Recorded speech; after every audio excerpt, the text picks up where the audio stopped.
Welcome, welcome.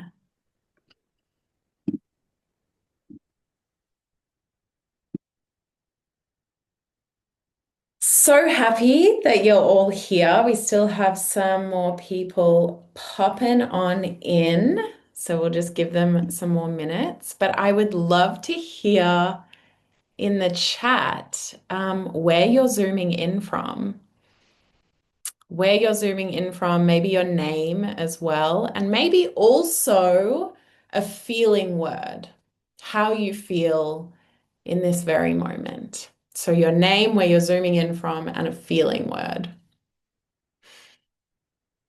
Some new faces. Dagmar from Mallorca, excited. Yay! Mallorca, represent. Jenny from Germany in the car with the kids. Perfect. Perfect place to zoom in from. Beautiful. Lynette from the Netherlands. I feel so excited too. Yay. So glad you're here. Jane from Germany, PMSing, but excited. Yes. Perfect place to be then. Mandy from Ontario, Canada. I'm feeling inspired. Beautiful. Brianne from the West Coast, US, feeling open. Love it. Maria, I think it's pronounced Maria. Correct me if I'm wrong. From Germany, excited. Yay. Rebecca from Germany, I am curious. Perfect. We love curious minds. Lena from Germany, excited. Clement zooming in from Long Island, NY. I feel full of life in this moment. Beautiful. Beautiful, beautiful, beautiful.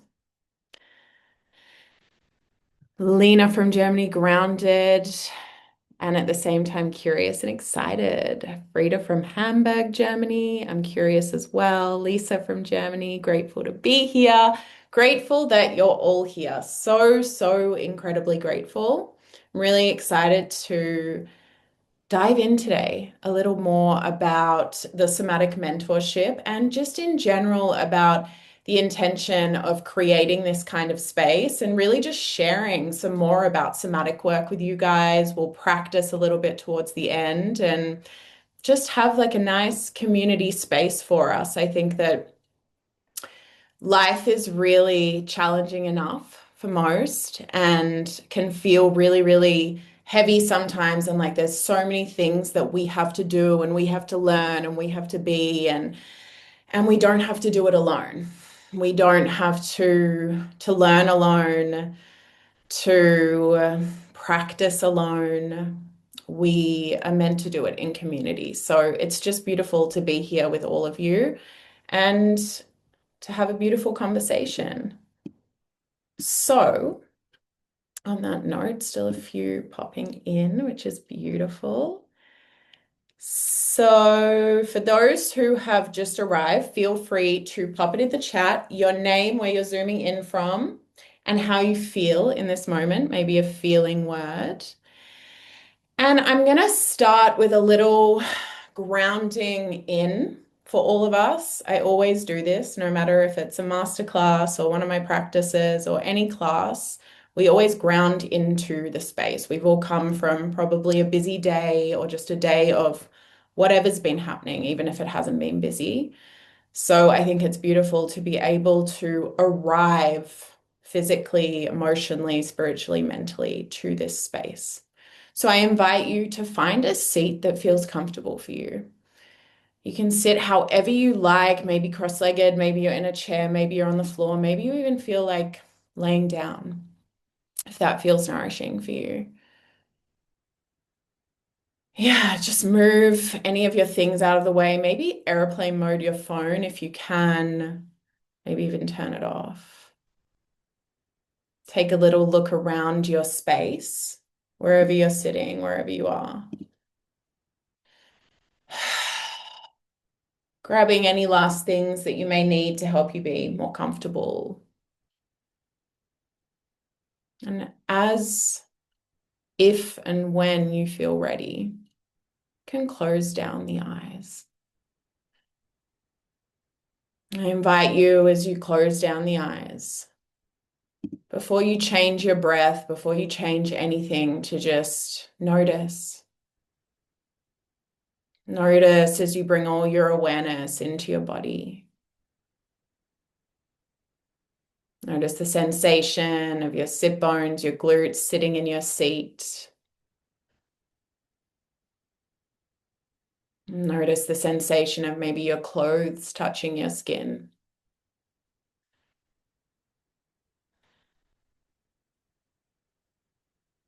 And then start to notice your breath.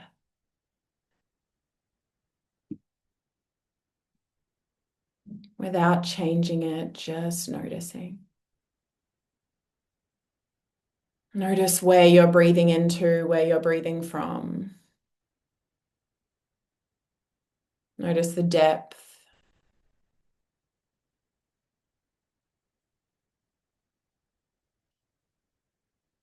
Again, ask yourself, how do I feel in this moment? How do I feel in this moment?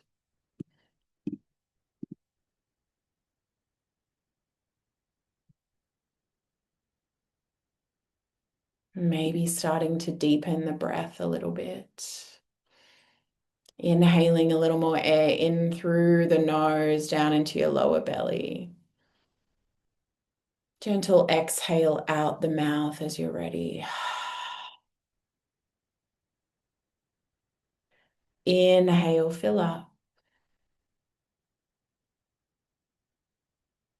Exhale, let it go.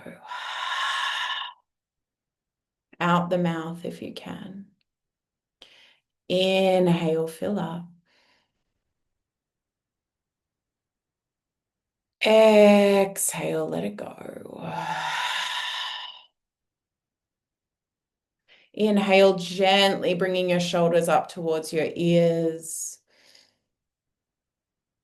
Exhale out the mouth, let the shoulders go. Two more just like that. Inhale, shoulders come up. All the way up, all the way up. Sip a little more air in. And then let it go. One more just like that. Inhale, fill up. Shoulders come up. Maybe the arms reach up overhead, stretching through the fingertips. Sip a little more air in. Exhale, shake it out a little bit. Shake the hands, shake the arms, shake the shoulders. Exhale, exhale, exhale, exhale. Finding stillness in your seat again as you feel ready. And just taking a couple of breaths, your natural breath.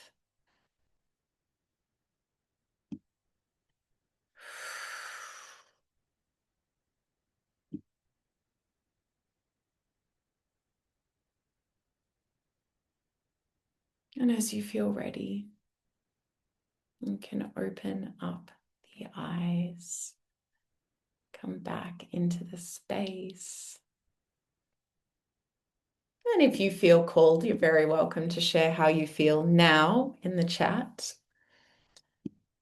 Always here to hear how everyone feels.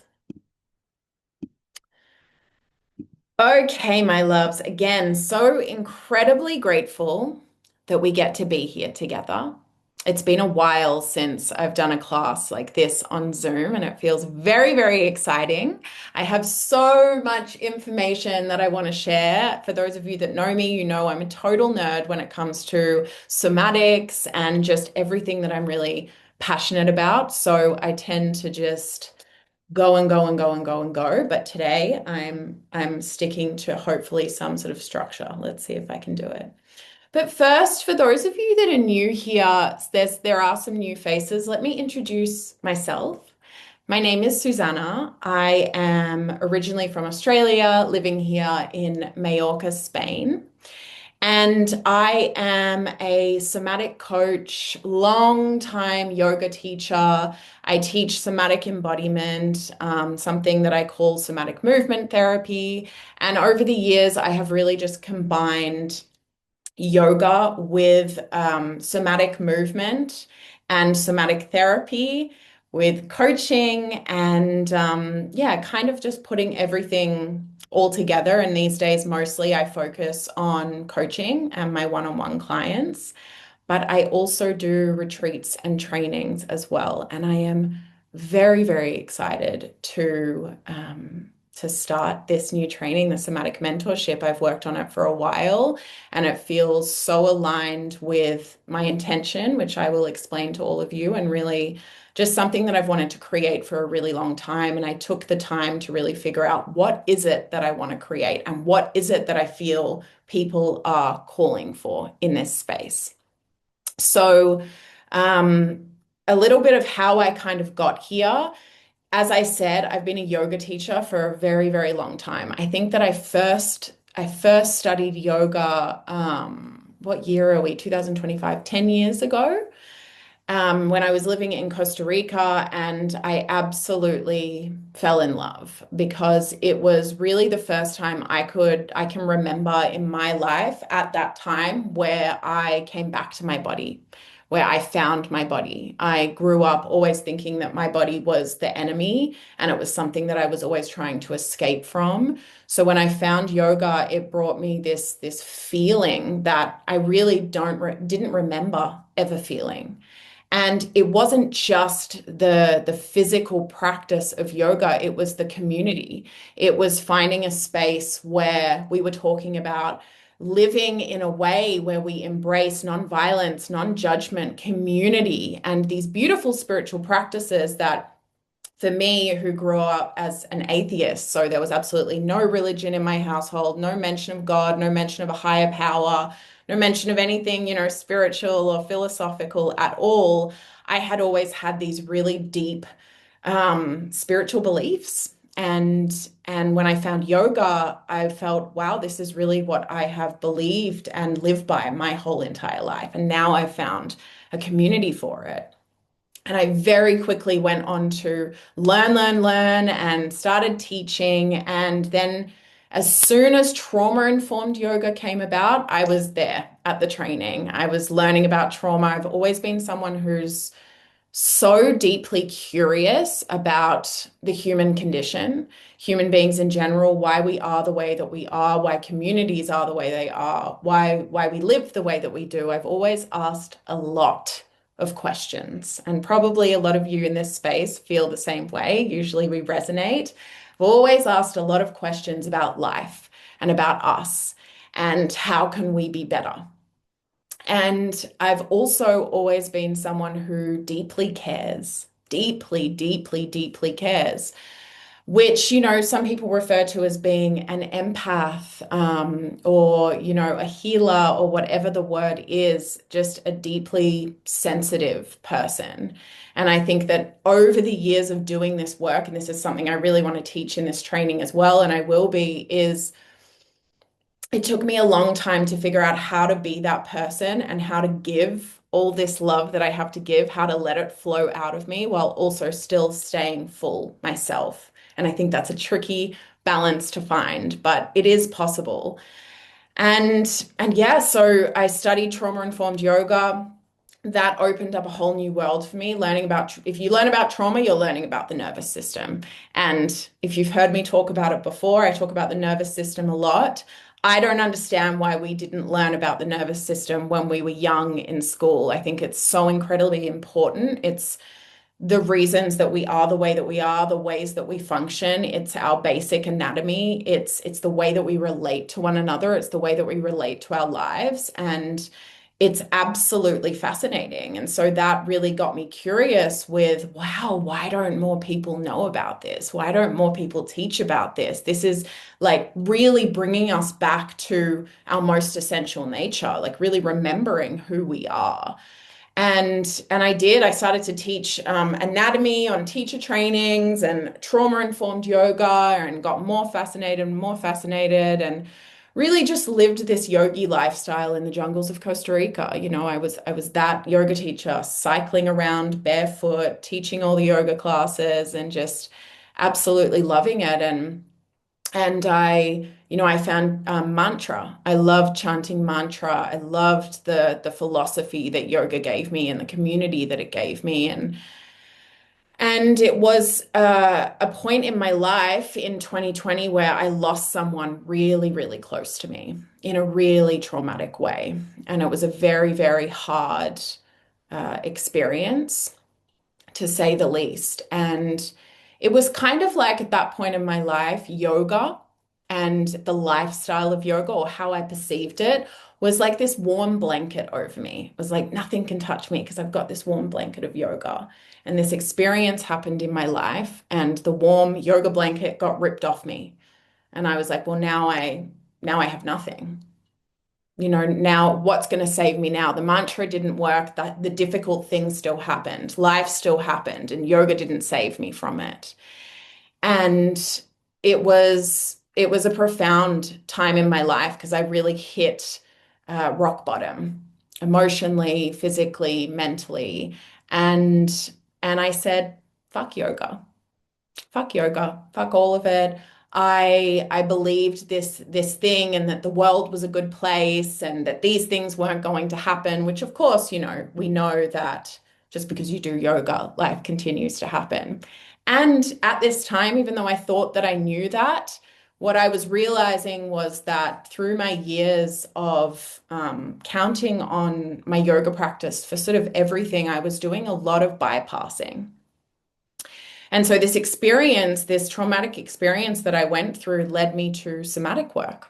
To kind of cut quickly there, I started to do these practices, these movement practices, somatic movement practices to release emotions. And I experienced something so incredibly profound in my system and in my body. It got me so curious. It was something that I hadn't felt before. At this point, I had been years in therapy, just sort of recycling these same experiences and the narrative of my mind of what I'd been through and what happened. And I found these somatic practices and felt this shift inside of me that I had never felt before in my life. And I started to notice that things started to look different. People started to behave differently towards me. My life started to look different.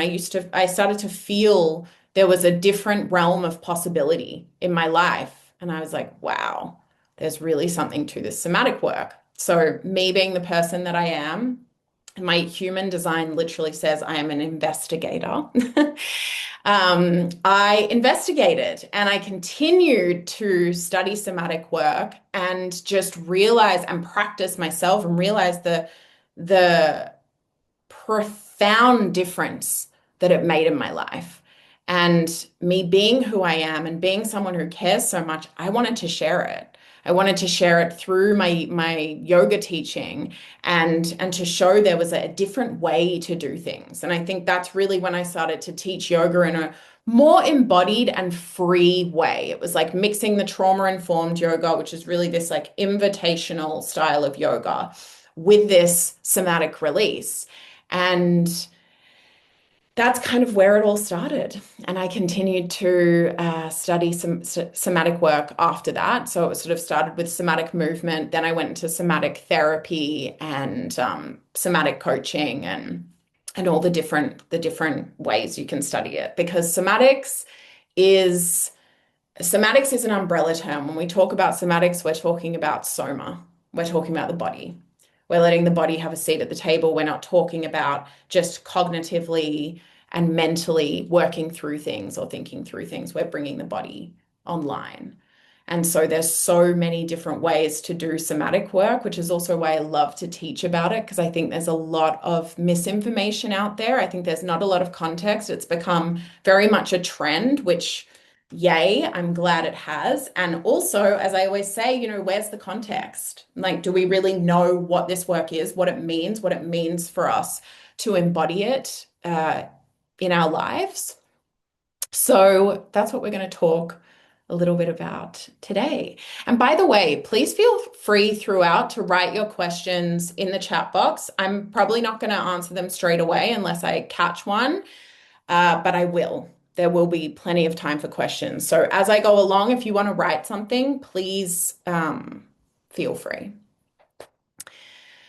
So let's talk about this program, the Somatic Mentorship, and really my why for the Somatic Mentorship. I'm just going to make you all a little bit bigger because I can't see you all and I like to see your faces. Okay, here we go. Perfect. Great. So the somatic mentorship and really my why for creating this. And it's really wanting to speak to the collective and really seeing what people are craving deeper. And something that I noticed was really safer spaces. And we'll talk about what that actually means. But safer spaces for people to be able to go into themselves. People are craving more than just the class that helps in the moment or the retreat that feels expansive and then it's over.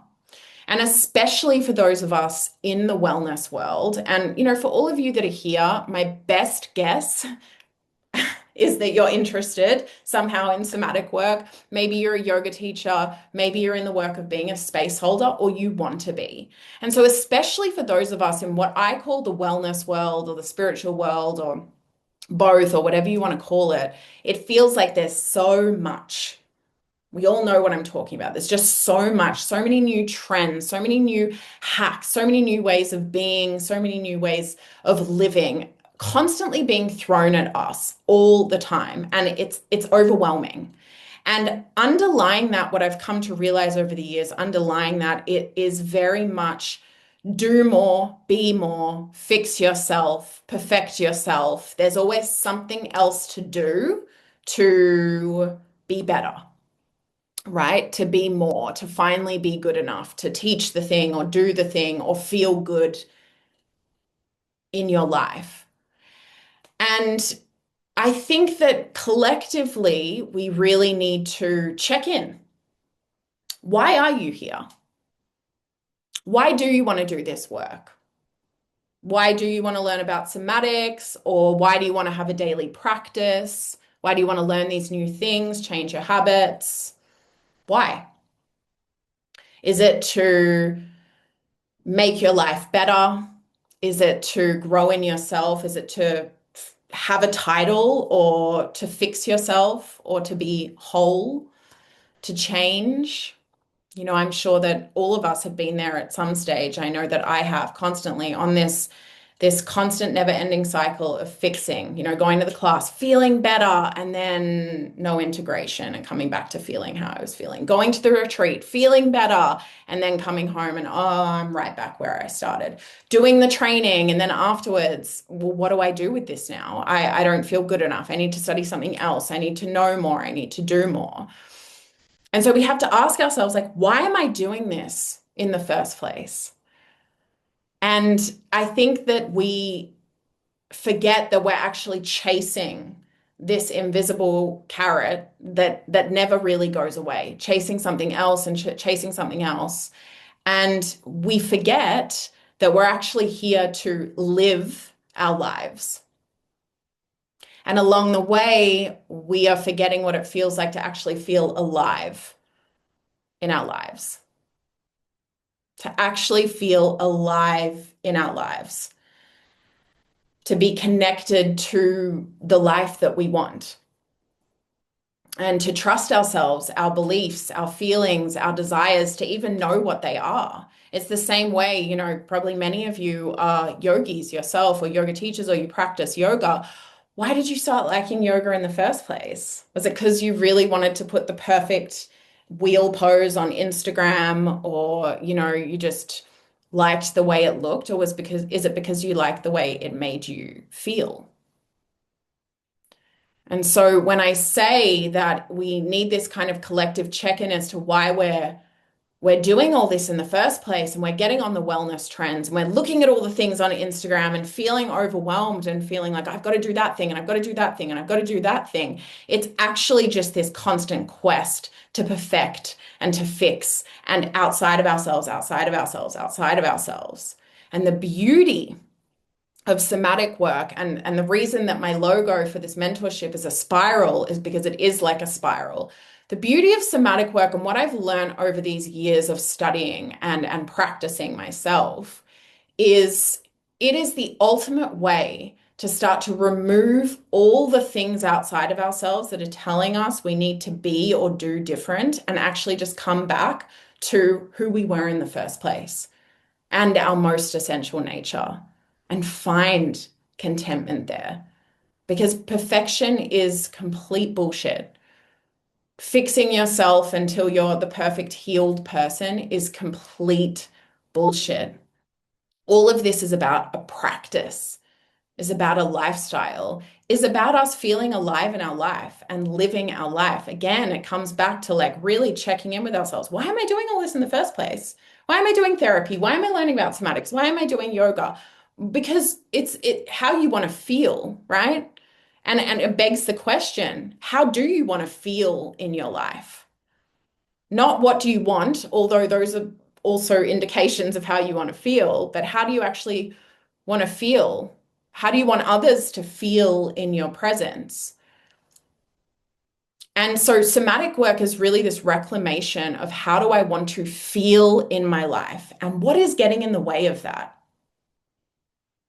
And again, the intention of this training specifically, and the reason I bring up, the constantly wanting to do something else and being on that never-ending cycle of thing to thing to thing to thing to thing and feeling the same way is because this training is something I really wanted to create where, yes, you are learning really what somatic work is, what somatic movement is, how to incorporate it into your classes or your practice or your coaching or whatever it is, because this is really for all people that are holding space. And I'll again explain what that means in a bit. But really create a space where, yes, you're learning all of the wisdom, you're learning the tools, you're really getting educated on what this work is and how you can incorporate it firstly into your life and into yourself, but also into whatever it is, whatever type of space you hold, but also authentically and without the performance. Because everything that we're seeing online, and this is not to demonize or to shame anyone, but everything we're seeing online of 30-day reset, nervous system reset. If you do this, you'll finally be a really good teacher. We're not an iPhone. We're human beings. And I care about really, really, really holding safe space for people. I care about humans. I care about this work actually being impactful and being useful, not just being another beautiful branding and looks pretty on Instagram. We already have enough of that. There's plenty of that to go around. And that's why we're so confused about how to channel our own work and where to kind of go, where to study, where to learn, how to work, how to do our businesses or whatever it may be, because there's so much out there. And so this is like, the somatic work is really simplifying and coming back to our essential nature. What is our why? Why do we want to do this work? Why do we want to do these practices? So yes, this training, the intention is to really share amazing educational content and knowledge and to really leave all students really resourced with what they need to take into whatever their practice is, whatever their work is, and also a space for us to come together as community and be with ourselves. Because when it comes to holding space, and I'm already getting a little ahead of myself because I'm going to talk about this later, but I will say when it comes to holding space for other human beings, it's not something small. It's not something that we can hack. Someone else might tell you it is, but I'm here to tell you it's not. There's no hack. It's about finding that relational safety within yourself. And so this training is also a space to totally practice and learn yourself first before you really hold another. Because unless you've gone to the places within yourself that you want to lead another person, it's not authentic. It's not in integrity. And so this training is really like a spacious and soft journey into ourselves first and foremost to really feel what this work is. What's the point of teaching something if we don't know what it really feels like? To really feel what it is. And then because of that, really be able to be a phenomenal space holder. So that's really some of the intention. There's a lot of intention. But why somatic work as well? So for those of you that are new to somatic work, maybe you're not sure what it is, maybe you've heard it, all over the internet, but not really sure. I don't blame you. It's there's not a lot of information, I feel like, spread about what it really is. Soma is the body. Somatics, we're always working with the body. We're bringing the body online. And so, yoga, doing any type of yoga practice is somatic work. All of it is somatics. And maybe some of you know the term implicit memories. So we have explicit memories and implicit memories. Explicit memories are memories that we can remember, like, oh, I remember this memory of da da da da. Implicit memories are the ones that are not stored in our words or our minds, but it's what's stored in our sensations and our reflexes. It's what lives in the body. And science tells us that 95%, that implicit memories rule 95% of our behaviors as humans. So this is what the memories that are in our bodies that we don't have a mental memory of. And so somatic work is the practice of becoming aware of the subtle signals of your nervous system, the tension patterns that have shaped you, and the ways that your body has learned to protect you. Somatic work is the invitation to bring those subconscious drivers, the parts of us that are subconscious, that are in the driver's seat, into the light. It's the work of shining a light in a dark place to create space for the parts of you that have been holding on for dear life just to keep you safe. Because everything really comes back to safety, which is why it's important when you're a space holder holding space for other human beings that you have a relationship with relational safety. So this is why the nervous system is so important to learn about as well. If you're learning about somatic work, if you're learning about the body, if you're learning about holding space for other people, implicit memory, trauma, it's important to understand what the nervous system is. It's the foundation for really everything. It's where we meet our survival responses: fight, flight, freeze, fawn. What are our patterns? And we meet them with compassion. So they no longer run our lives from the shadows. Something really common that human beings do, all of us do, is like, I don't like this part of myself. So we'll put it in the shame jar and we'll just push it away, push it away, push it away, and pretend it's not there. Somatic work is meeting these parts of ourselves, which can be difficult, with compassion, with softness. Again, it's coming back to our essential nature. It's coming back to our humanness and loving ourselves there. And I think, honestly, this is the only way that we can really live a happy and alive, embodied, fulfilled life, is to meet ourselves where we're at. Because I'm sorry to tell you that you are a human. I'm pretty sure you're all humans in here. You're human, and you're probably not going to morph into anything else in this lifetime. I mean, who knows? Shit's crazy out there, so it could happen. But probably you're going to continue being the human being that you are. And there's a lot out there that will convince us we need to be superhuman, that we need to be far from our humanness. And that's not what this space is for. This space is for us to really come back to who we are and love ourselves there. And that's very easy to say, but that's really what somatic work is.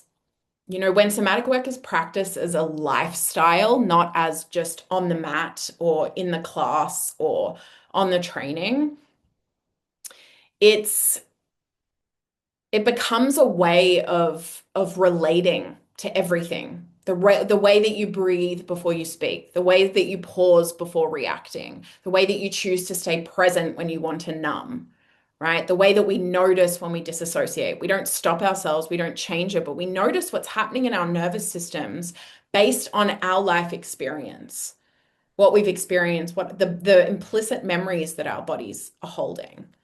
So it's really a practice of coming back to the body, coming home to the body, and also having compassion in the moments where it's not possible to come into the body. You know, it's not just that simple of come back to the body, come back to the body. I remember when I first started somatic work, I thought it was like that. I was like, oh, right, we just come back to the body. Cool. You know, same with yoga. Like we just come back to the body. It's more complicated than that sometimes, depending on what experiences and memories that your body is holding. So that's a little bit about really like what somatic work is and the fact that it is a lifestyle. It's not just a practice, it's a way of being. It's a way of being where you live with more depth, more freedom for sure, more aliveness, more embodiment, and really more connection to the truth of who you are, which I think is a gift in this lifetime. And it's for sure the path that I've chosen, and I don't regret it at all.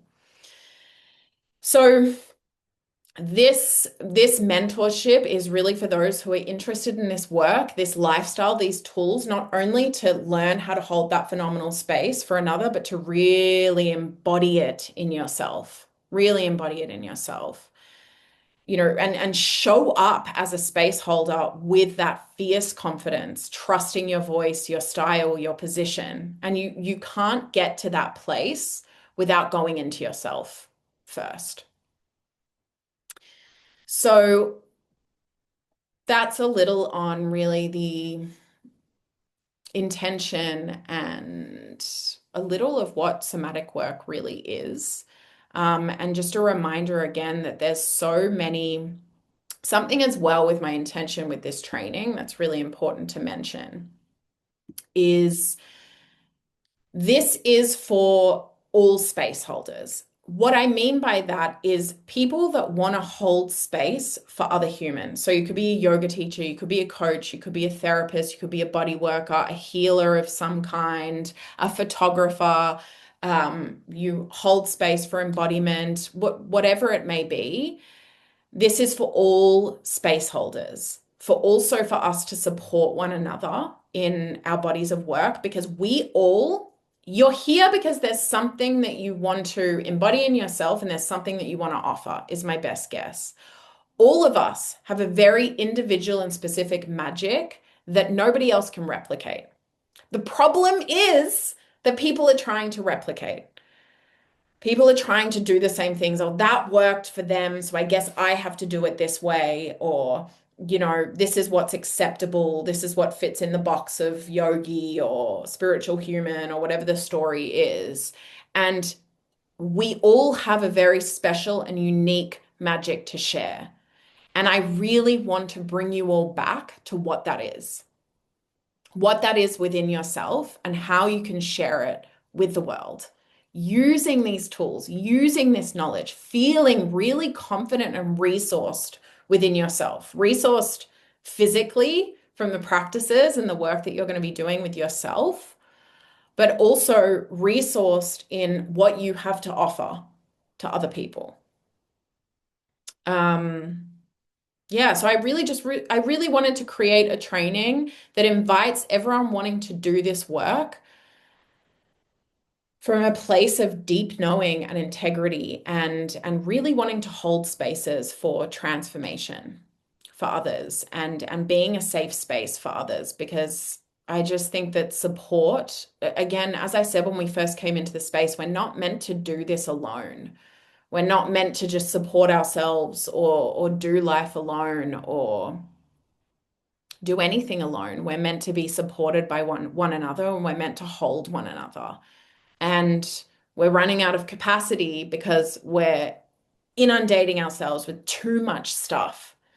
And this training is like it's going to give you so much, but in a nourishing, soft, and spacious way.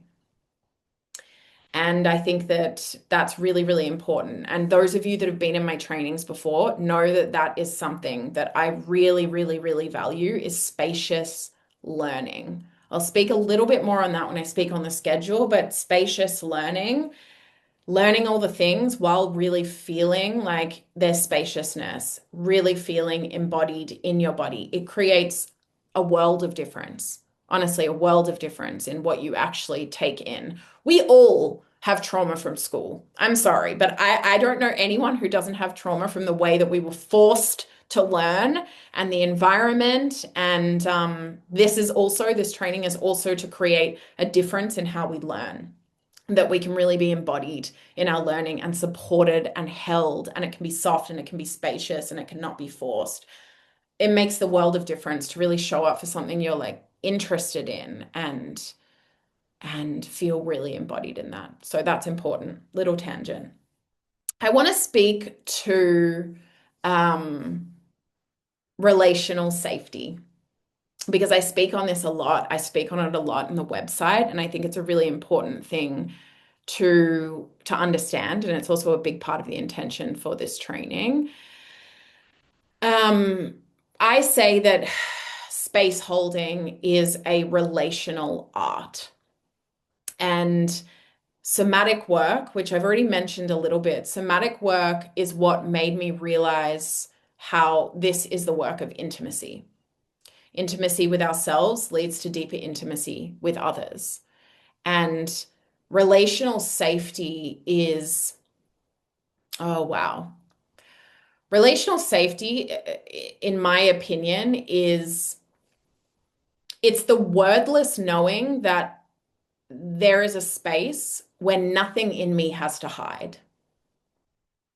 It's not about saying the perfect thing or trying to fix someone else's pain because we don't want to do that. It's about being so present, regulated, so that another person's body senses it can soften, it can express, and it can unfold at its own pace. And to hold a safe space, and when we talk about relational safety, it's the same as when we talk about being trauma informed, being trauma sensitive. Trauma informed, trauma sensitive is being human sensitive, is being human informed. That's relational safety. Zoom is asking me what language I'm speaking. Okay. What was I saying? Come back. Relational safety. Yes, human sensitive, being trauma informed, being trauma sensitive is being human sensitive. That's what relational safety is. You must know what your resource is. You must be aware that everyone in this world is walking around having an experience based on what they have already experienced. That as humans, we can be watching, we can have a row of 10 of us watching the exact same sunset in front of us, the exact same sunset, and all 10 people are watching a completely different movie in front of them, are having a completely different experience. And that's life. That's relationship. That's being trauma informed and human sensitive, is understanding that we are all coming from a life of experience and a different body that is also creating what we are seeing and what we are experiencing. And so that is also how we become a phenomenal space holder and lead with integrity and authenticity and really trusting ourselves, is by turning the lens inward first and giving ourselves that space first so that we can truly understand another and have that open-mindedness and that compassion and an open view that everyone is having a different experience, and to understand how human beings work. That's why learning about the nervous system is so important, and not just like learning about fight and flight, like really learning about the nervous system, learning about how it shows up for us, our reactions when we're doing a movement practice, or when we're sitting in a class learning something, or when we're in breakout rooms with another student, connecting, or when we share something vulnerable for us. What are your patterns? What does it feel like for you? And so relational safety is really how we hold energetic space, physical, energetic, emotional space for another. And that can also be without any words. Without any words. We all know how it feels when you meet a stranger and you feel something, or you feel like this. We all know how it feels when you go into a yoga class or any type of class and it's a yes, I feel really comfortable. I feel really in my body. And when it's like a no, I don't want to be here. I don't ever want to come back to this. Right? It's a language that our body is speaking. Every one of us, when we walk into a room, before we even make eye contact with someone, before we open our mouths, our body is sending out a huge message based on how we feel within ourselves, based on what we're carrying within our bodies. And so again, this is really somatic work. It is the movement practice. It is the somatic coaching. It is the one-on-one support. It is the therapy. It is all those things. And it's also everyday life, how we're relating to ourselves, how we notice it feels when we share something vulnerable, when we ask our friend for support, when we go to visit our family. What's happening? Right? And so understanding that about ourselves helps us to understand that about somebody else. And relational safety is everything. That's the thing. This work won't just make you a phenomenal space holder, which I fully feel confident in, but also this is just for our lives, for our relationships, for the way that we show up in relationships, for the types of people that we want in our lives, types of relationships that we want. So many tangents that I've gone on. Does anyone have any questions before I share some slides and kind of go into a little bit more of like the logistical things about the training? I could talk so much more, but we'll be here forever. Okay, let me make sure I didn't miss anything. Okay. Okay, feel free to pop questions in the chat. I can still see them when I share my slidey slides.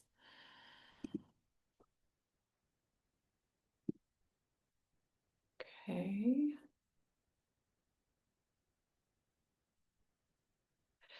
I see a lot of over processing. That's a bit of my concern. Not 100% sure what you mean, Dagmar. I'm curious how you feel about the word safe space. I know some space holders stay away from that and more so call it supported space since safety feels different for everyone. Great question. We're going to explore this in the training, but I will answer it. Safe space is a interesting term to use. I feel confident at the stage that I'm at to talk about what a safe space is. And you can never tell somebody else, this is a safe space. You're in a space with me, so this is a safe space.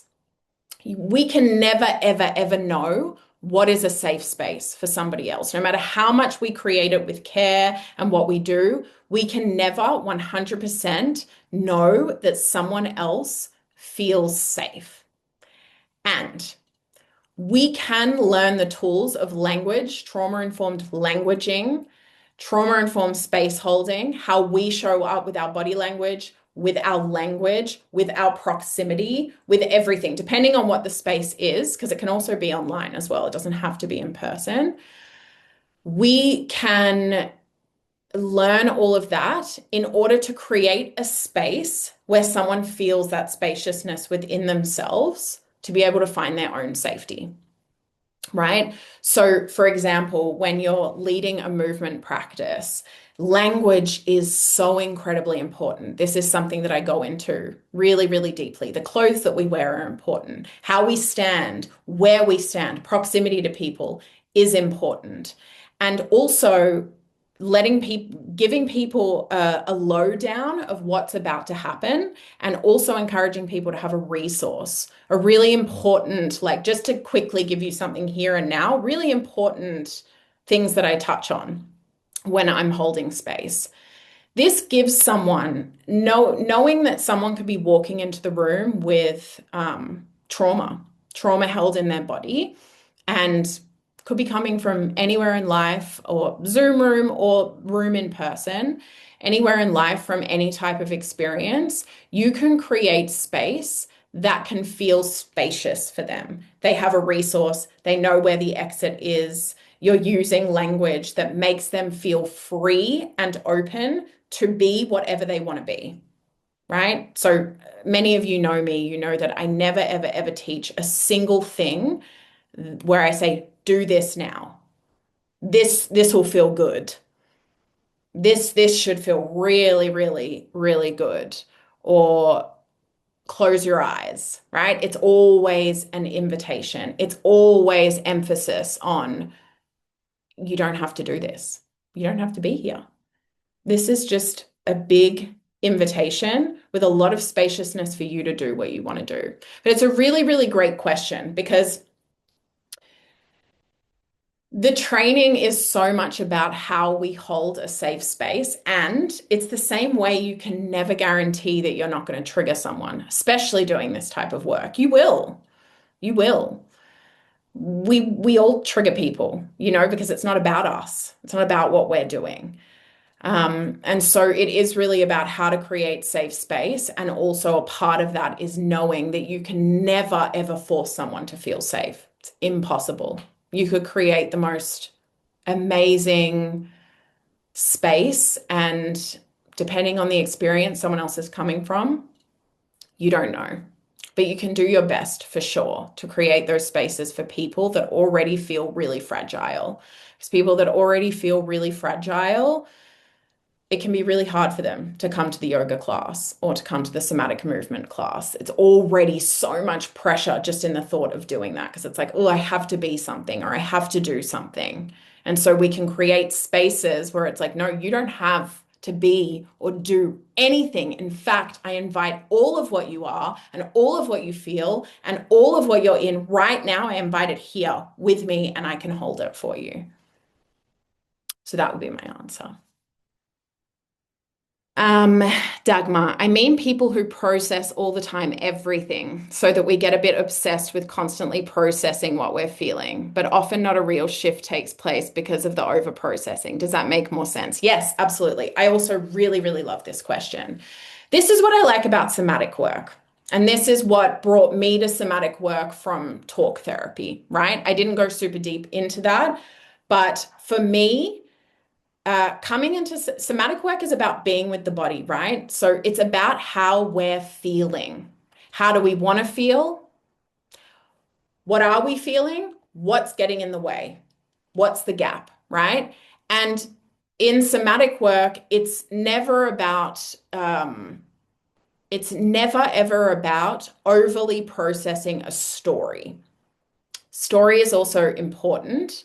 I'll talk about this far more in depth. Story is also important. What I mean by story is our memory of our experience. Whatever happened to us, whatever we're feeling, whatever the story is, imagine you're in talk therapy and you're talking about whatever.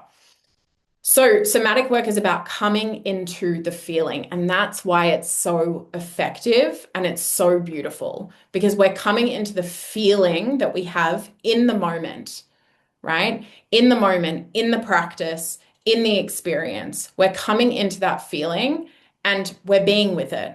We're sitting with it, and then maybe we're transforming it. Maybe we're noticing where it comes from. Maybe it's attached to a memory. Maybe you want to go into that memory, and maybe you don't.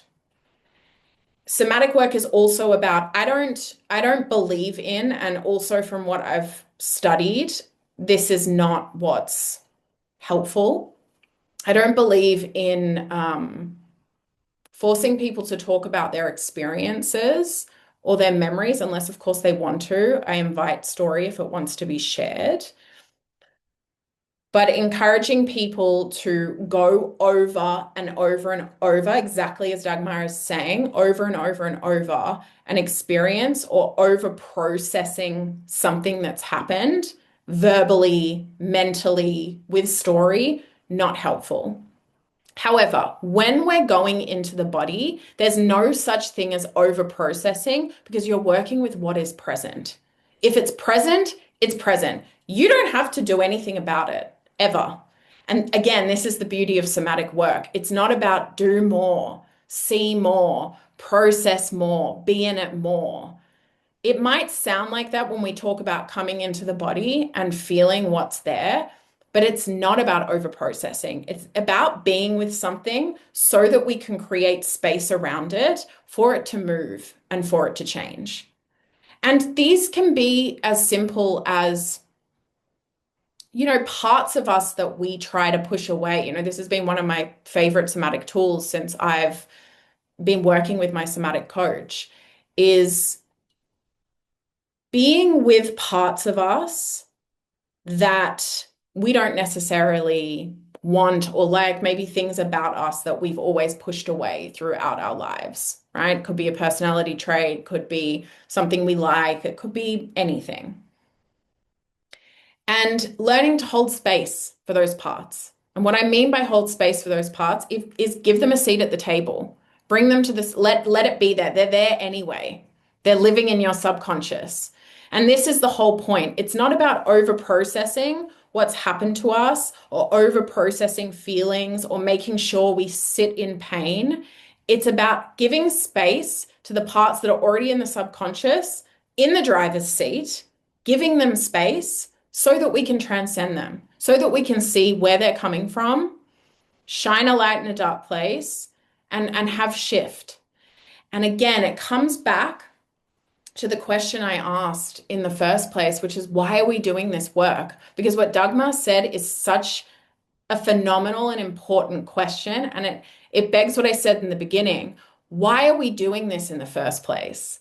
Right? I've come to that so many times in this work, and there's been times where I've gone really deep into the personal development world and all the different things that you can do. And because it's just coming from a place of fixing, right? The over processing, the overdoing things. It's like, I need to be different. I need to feel different. So this is the answer, right? And somatic work is you're going, you're not, what's the word I'm looking for? Like drowning in it. You're moving through it. You're giving space to things so that it can move.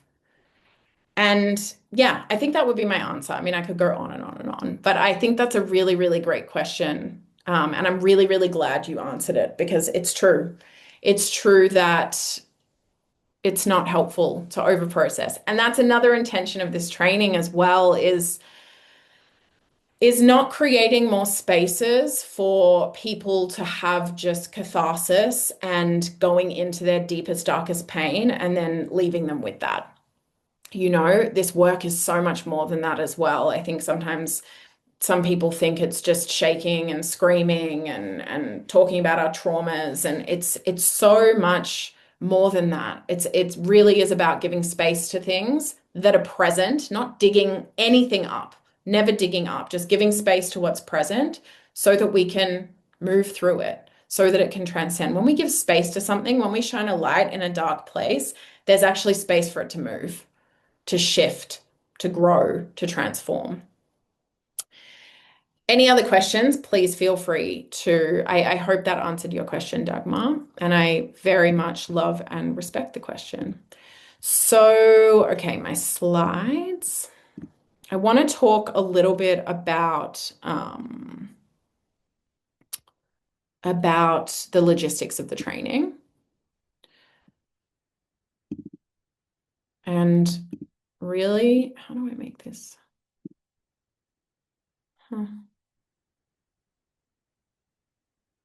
Okay, I don't know how to make it full screen, so that's fine. Okay. So, my loves, Let's talk about a little bit how the training is going to work. It starts on October 26th. And on October 26th, we are going to have the welcome ceremony. I'll speak about that a little more in a bit. We're going to have a welcome ceremony where we will do a practice and we're going to open the space. On the 29th of October, we're then going to have kind of like an integration class. So it's kind of going to be a lay of the land, just a coming together as the community, as the group, and just kind of going over boundaries and expectations of the training, what it's going to look like, and what I encourage of everyone. I'll give everyone their manual and all of that. And then in November, we start our 4 months. So each month, it's 4 months, each month is a module. So we have module 1, the language of our soma, exploration of the nervous system. Module 2, homecoming to the soma, somatic healing and true embodiment. So we will be learning throughout the whole training how to incorporate what we're learning also into whatever it is we teach, if you want to, whatever it is we teach or whatever it is we do or want to do. And the first 2 modules, the first 2 months are really more so of a space for us to go into ourselves. So while learning about the nervous system and everything that comes with the nervous system, it's not just one class with a diagram, like really going into what the nervous system is, not just like scientifically, but also how it shows up for us, what our patterns are, kind of learning this as a community and sharing with one another as well.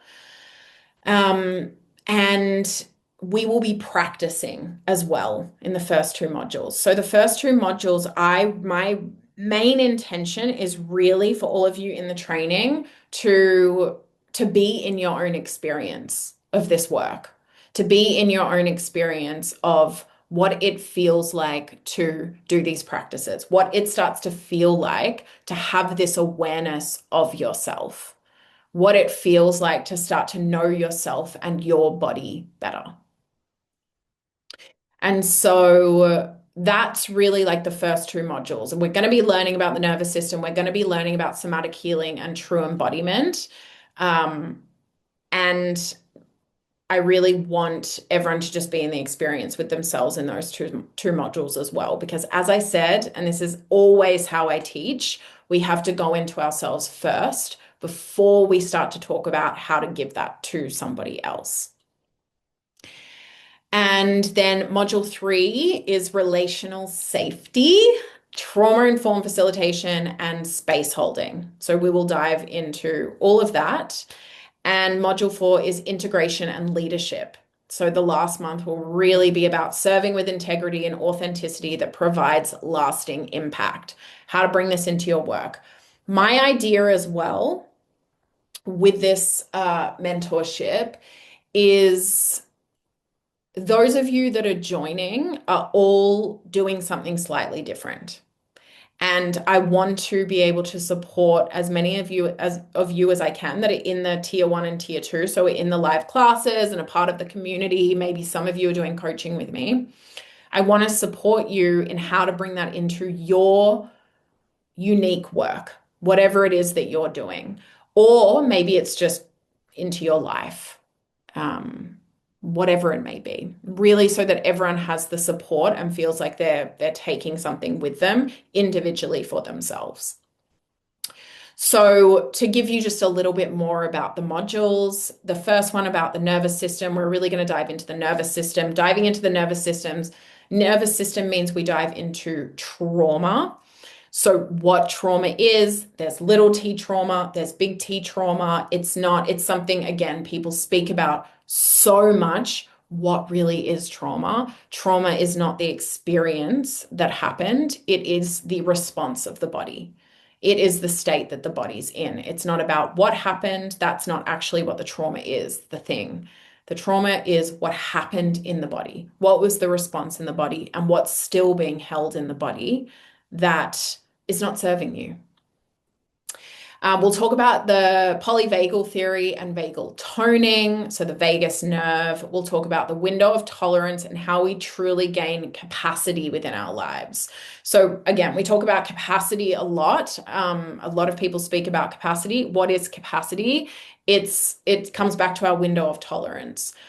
If there's a lot, if our nervous system is really, really dysregulated and there's been a lot that's stored in our body, likely your window of tolerance is full. Imagine a cup, it's completely full. You can't fit any more water into it. It's going to overflow because it's full. That overflow can look like shutdown. That overflow can look like anger. That overflow can look like complete shutdown and crying. It can look like so many things in different people. So, really looking at our own window of tolerance, I'll explain this a lot more. It's really interesting and how we truly gain capacity within our own lives. And then also somatic markers of dysregulation versus regulation. We're also totally abolishing the myth here of everything is about regulating your nervous system, because it's not. Not everything is about regulating your nervous system. We have this incredible sympathetic response where we dysregulate, also for a reason. So we're not always going to be a regulated human. That's really, really not the goal. And so we'll learn about that. Somatic indicators of stress and safety within ourselves. So we will explore with each other as well, what feels safe for us, what doesn't. This is also the community aspect really is helpful for us learning as well. Hearing other people's stories, hearing what it feels like for other people being in certain spaces and just supporting one another. Of course, we'll learn about our responses: fight, flight, freeze, and fawn, and recognizing your own responses and baseline. Very important. That's just some of what we'll learn. And then homecoming to the Soma, somatic healing and true embodiment. Of course, all of this is going to be mixed in with each other as well because it covers similar topics, but really we'll focus after learning about the nervous system and our own bodies. We're really going to start to focus on, okay, like what is somatic healing? Also redefining what healing is. Healing is not you're broken and you need to become whole. Healing is a lifestyle and a practice of knowing yourself deeper and coming back to your essential nature. No fixing, no trying to perfect ourselves. Finally, taking the exhale that so many of us need of, I don't need to do that anymore. I don't need to try so hard anymore. Coming back to really who we are. So really defining somatics and embodiment beyond the trend, because embodiment is its whole other thing. And I think so many of the people in my space want to teach embodiment as well. And it's really important we understand what we're talking about when we talk about embodiment versus disembodiment. What does it feel like within ourselves? What does it look like within another? How can we see that? Feminine embodiment, interoception, exteroception, and proprioception, which for me is the best definition of somatic work and how we work somatically. Felt sense, tracking somatic cues and body patterns, resourcing and grounding, very important. Conscious and subconscious mind and body. Somatic movement versus somatic processing, different. Embodied presence and attunement, incorporating somatic tools into a daily practice. And then we will have module 3 and module 4. So relational safety, trauma-informed facilitation, and space holding. The art of holding a genuinely safe space. Trauma-informed and trauma-sensitive facilitation, plus teaching and holding. Guiding versus holding space. One of the greatest things I ever learned. There is a difference between guiding and holding. Guiding somatic movement and somatic practices safely. So we will spend a lot of time talking about this as well, how to guide things safely. And that comes back again to Len's question. Can you guarantee that someone else is going to feel safe in your presence, in your practice? No, you can't, but you can create practices that give someone the freedom and the agency to make choices for themselves and to find resources and safety that can help them in a moment that they're not feeling it. So to be really resourced as a teacher is really important. We'll also talk about trauma-informed movement and yoga, really like the movement piece as well, how to somatically work through different emotions. Really great tools if you're a yoga teacher or if you, yeah, and really for any space holding. Traps in the healing and personal development world, right? So one of them is over processing. Another one is doing another thing and another thing and another thing. You're not okay until you do this. Fix, fix, fix, fix, fix. There's something wrong. Looking at the patterns within ourselves. This was a profound moment in my life when I realized, like, I'm constantly fixing something. There's constantly something else and something else and something else, which really just led to something deeper. It wasn't all of those things. Um, Avoiding re-traumatization and healing work, super important when it comes to trauma-informed holding. Self-disclosure, consent, and agency, working with resistance, freeze, and disassociation. So we're also going to talk about, working with people.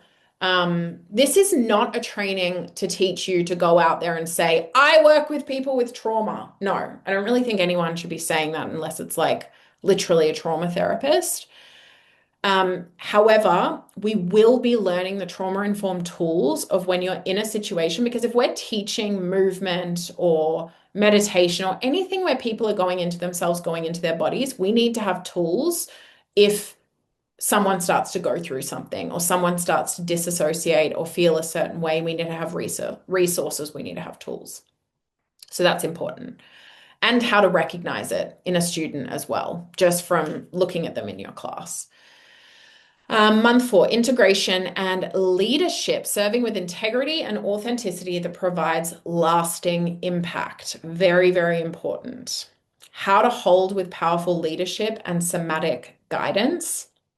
Integrating the tools learned, personalized for your life and work. How to lead and hold with presence and embodied wisdom. Self-care and capacity building for the healer space holder. This is again something that we will go very deep into.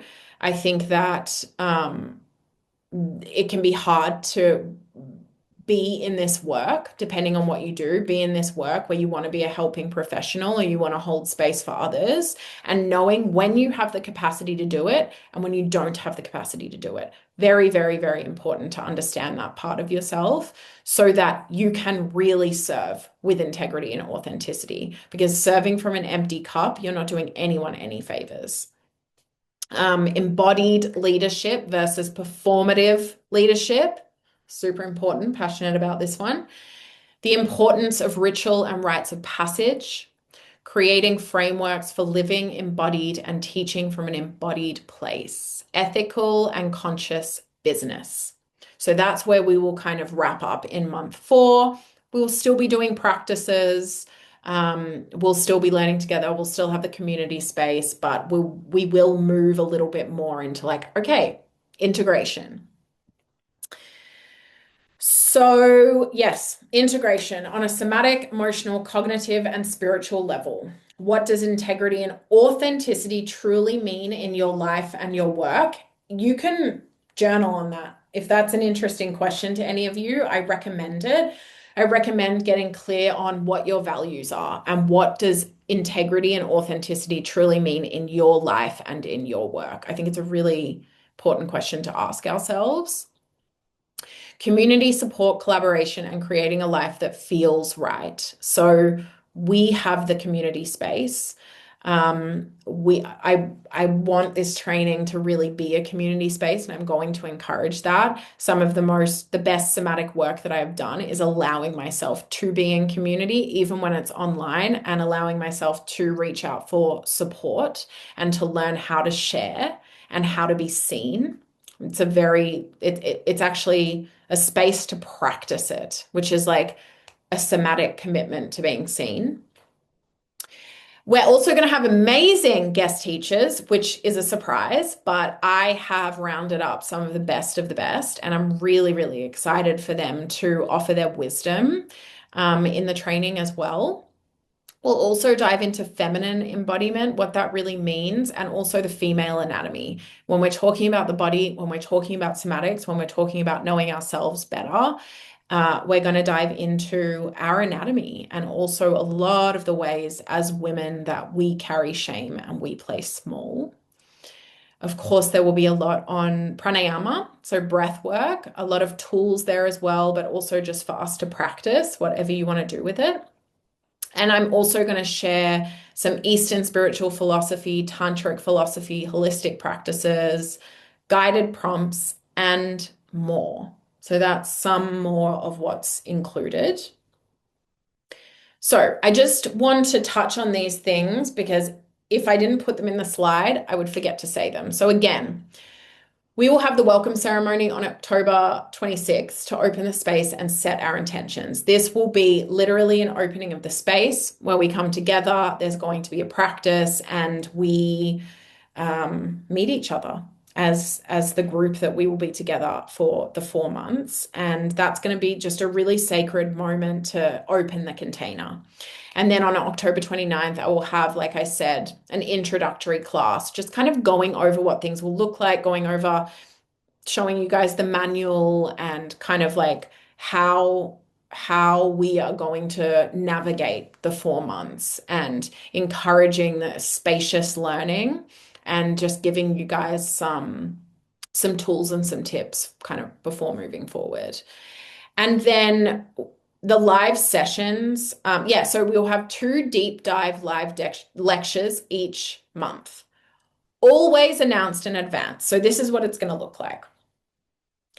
2 longer deep dive lectures every module, right? Those are our deep dives. Those are our longer lectures for people in tier 1 and tier 2. Those are live classes. If you can't join, no problem. It's never a problem. This is self-paced. You can watch the replay.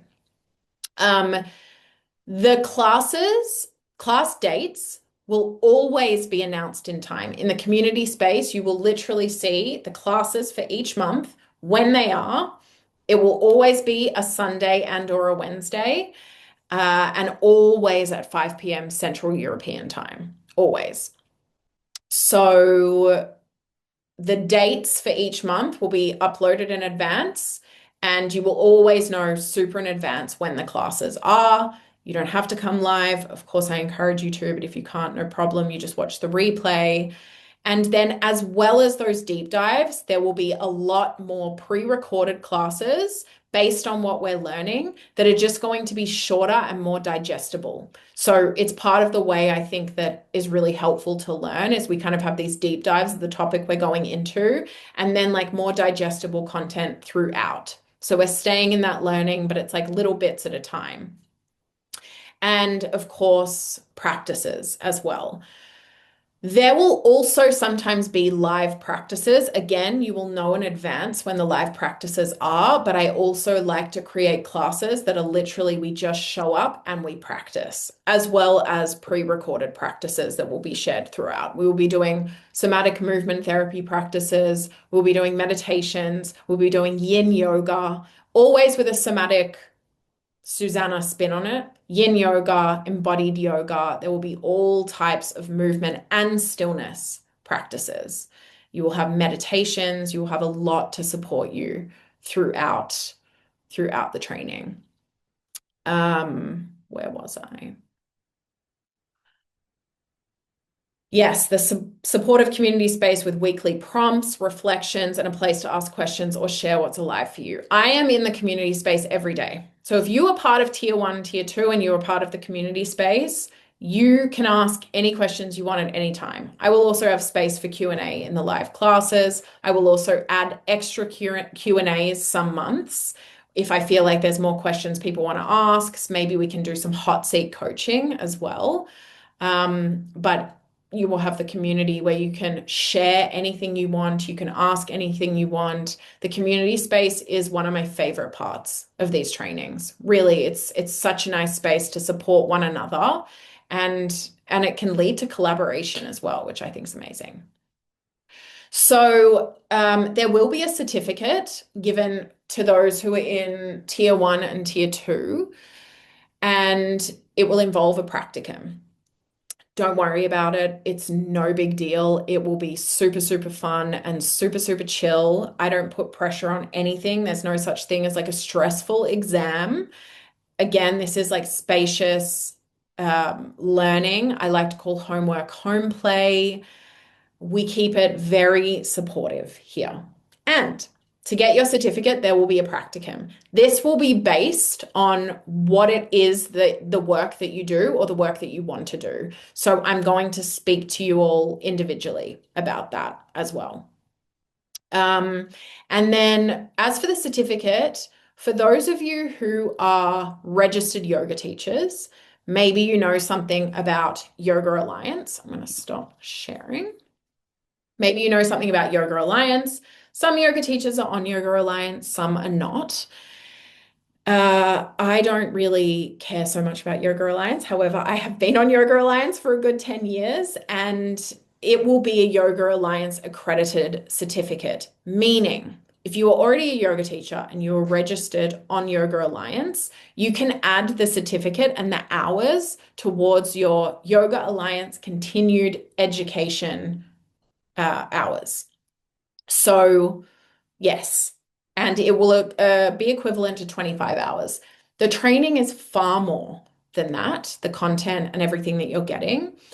And in order to just be in integrity with Yoga Alliance and the fact that it's not just a yoga teacher training like I've done in the past, I'm just putting 25 hours towards Yoga Alliance just to stay in integrity. But you can add it to Yoga Alliance. It's a Yoga Alliance accredited course. So, yes. And then the certificate is a certificate of completion as well. So I think that's most of what I wanted to say. I mean, of course, I want to say a lot more, but I will stop talking. Okay. Just to plan the evening a bit, how long will the masterclass last approximately? It's a great question, Frida. I don't know. I don't time things very much, so it's wow, it's already almost 7. Okay, so I'm gonna answer some questions and then we're gonna move into a practice and then we're gonna be done. The practice won't be super long, but it will be a nice, juicy little practice for us. Dagmar, which platform will this program be hosted on and the community? So the platform is Thinkific. You may have used it before, maybe not. I really like it. I've used it before. I really like the community space. Basically, when you sign up, the it will give you your welcome email. You will make your account. You will be in the portal. The community space isn't open quite yet. I'll open it right before the training begins. And then you're in the community, you have the course content. We all communicate through there. You'll find your Zoom links in there. I'll upload your manual there and we'll connect with one another there as well. So every time there's a class, it will have a picture with the name of the class, all the information, what you need for the class with the Zoom link on Thinkific. So yes, any other questions before we move into a practice?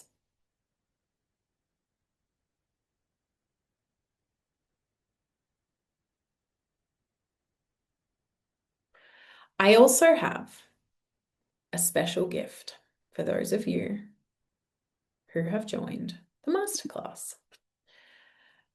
But I don't know where I put it. So while I'm waiting for maybe some more questions, I'm going to find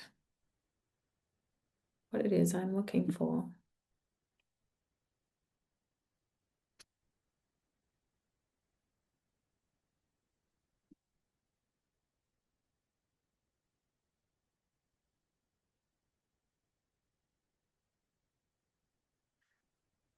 Okay, the one other thing that I didn't mention is, in case you didn't know, there are 3 options to sign up.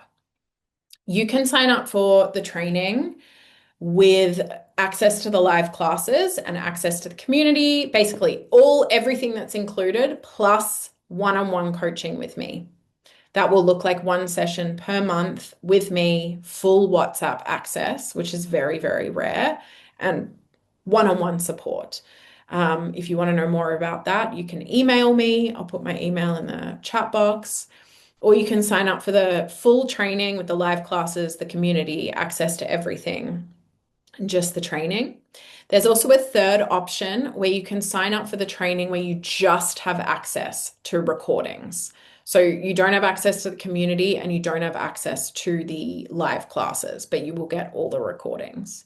So I am going to put in the chat box a discount code for my special little masterclass people for the full training, which is called embodied immersion. So access to the full training, the community, the live classes, and also a discount code for the Wisdom Seeker, which is just access to the replays. Let's see if I can. Yes, good. And these discount codes are only for you guys. So sorry to those of you that are watching the replay, but you didn't come live, so you don't get it. And yes, there we go. Okay. Yes, there will be a recording of this masterclass, Lenny, and I'm going to send it to my email list.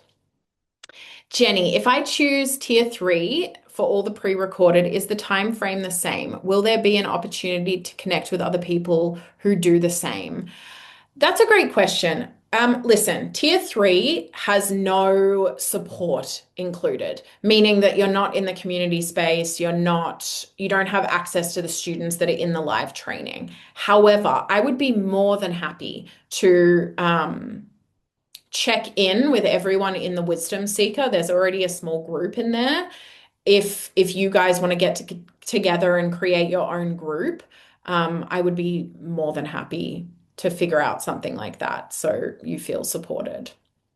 And because I'm just the person that I am, I probably at some point in the 4 months, and I definitely will now that I'm saying it out loud, offer a Q&A to those in the Wisdom Seeker. Only one, but otherwise there's no support throughout. Okay, my love. So you can ask me any questions you want via Instagram. You can email me info@susannasoma.com. And yeah, if any questions come up after the training, you are more than welcome. How long will the recordings be available for every tier? So it's lifetime access to the recordings. Yeah, they don't expire at any point. Lifetime access.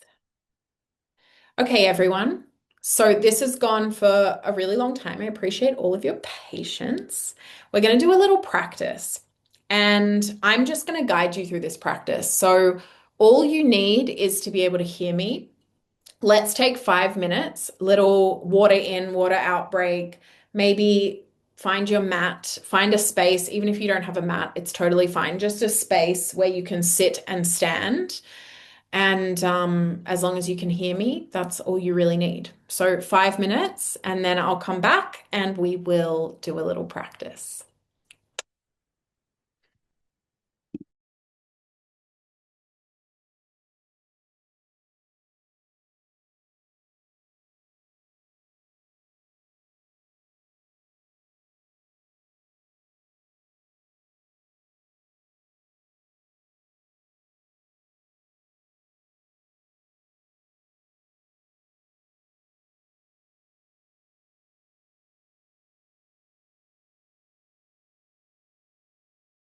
We are going to move into practice space.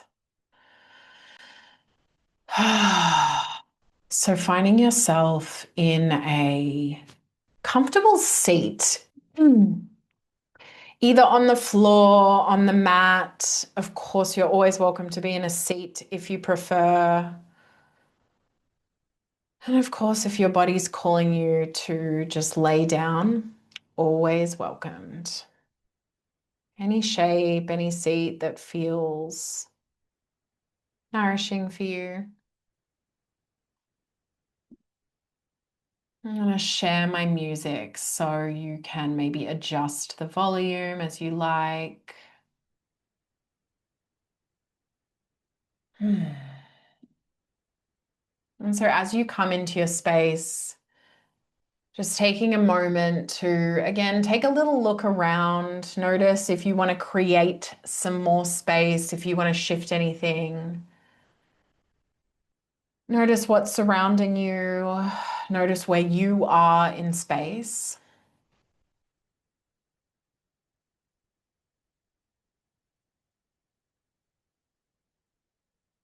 And then when and if you feel ready, you could close down your eyes.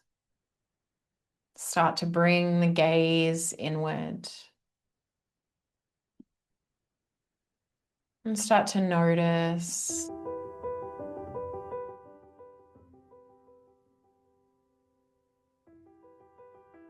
Notice how you feel in this moment. Notice how you feel in your body.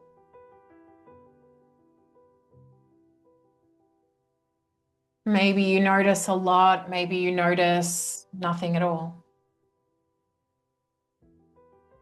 No right or wrong. Just sitting with yourself and noticing as you bring the gaze inward.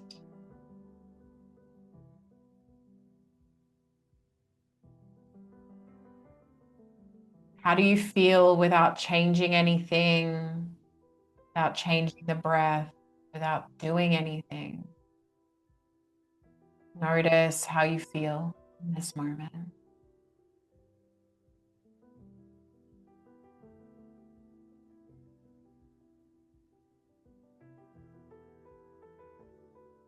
And I invite you to ask yourself the question, how does it feel to be me? How does it feel to be me? Notice what arises.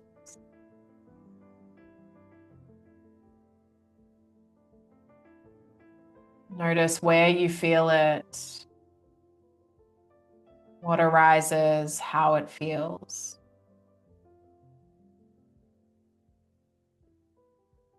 Maybe you notice a lot, maybe you notice nothing at all. Maybe somewhere in between.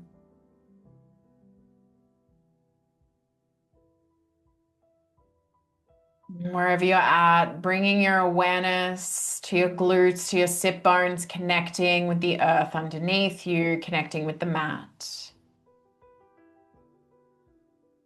Notice the sensation, your feet, maybe what they're touching, where your feet begin to connect with your legs.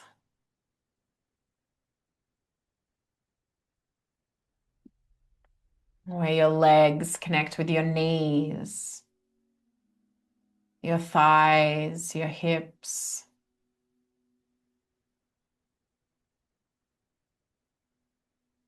your belly. Rotation to bring all awareness to the belly. Maybe as you bring your awareness here, you start to shift the breath. Maybe inhaling a little deeper.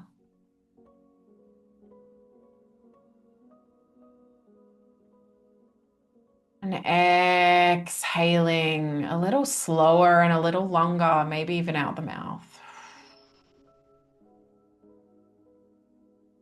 Noticing the belly. Maybe you feel it rise and fall.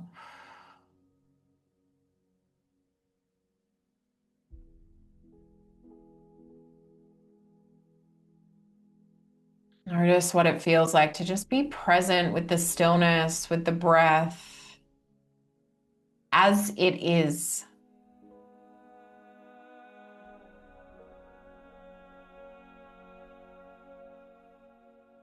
Not trying to change where you're at. Just doing what feels right for you in this moment.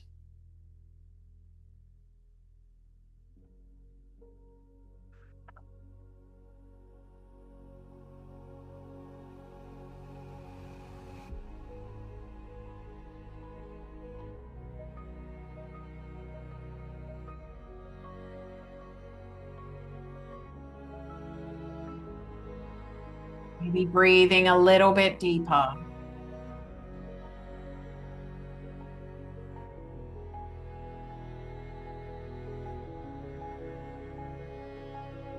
Just exhaling out the mouth.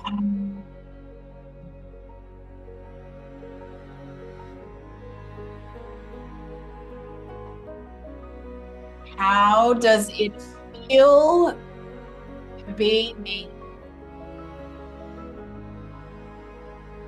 How does it feel to be me?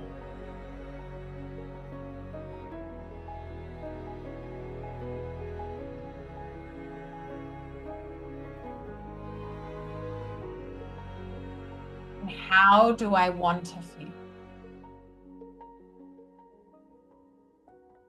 How do I want to feel?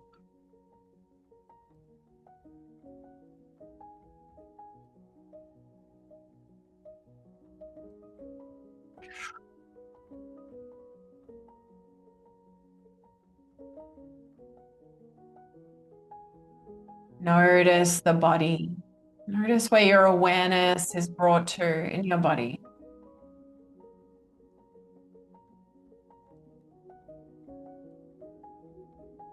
See if you can notice where you're at right now. How you feel physically, emotionally.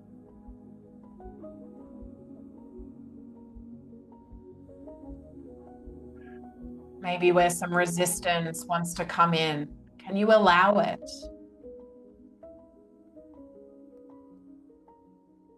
Allow whatever's present just to be here. Nothing to change, nothing to fix. Know where you should be, should feel. Just the breath, just the body. Breathing in a way that feels nourishing for you.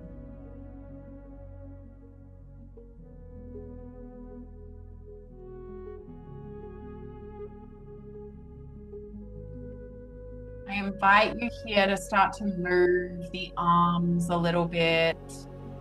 Maybe bringing them up above your head. Maybe even stroking your skin of your arms, your neck, your chest. Just moving the arms, moving the body just gently, maybe from side to side. Moving the neck, shoulders, the arms, the head.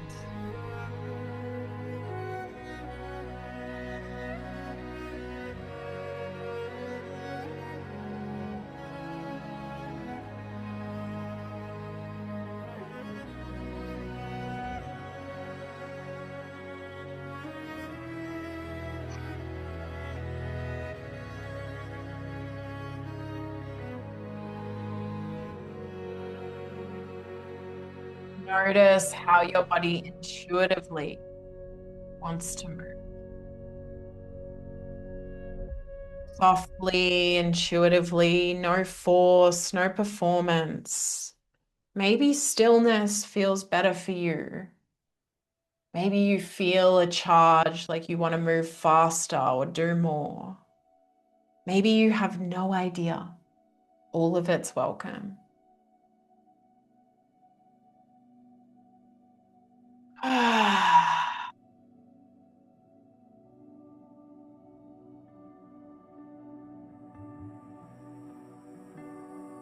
Notice how it feels to move your body slowly and softly in space.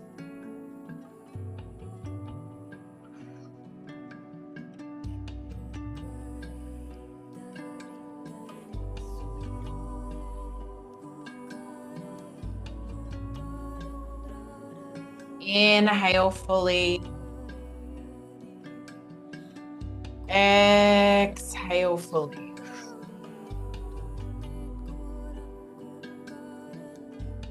Inhale fully. Exhale.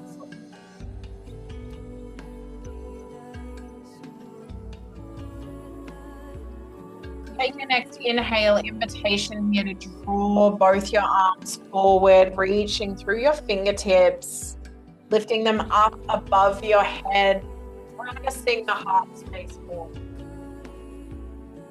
Exhale, draw the arms out in front of you, tuck the chin to the chest, round through the spine. Inhale, bend the elbows, open the heart space. Exhale, draw that energy back in, rounding through the spine, tuck the chin to the chest, draw the arms forward. Inhale, arms come up.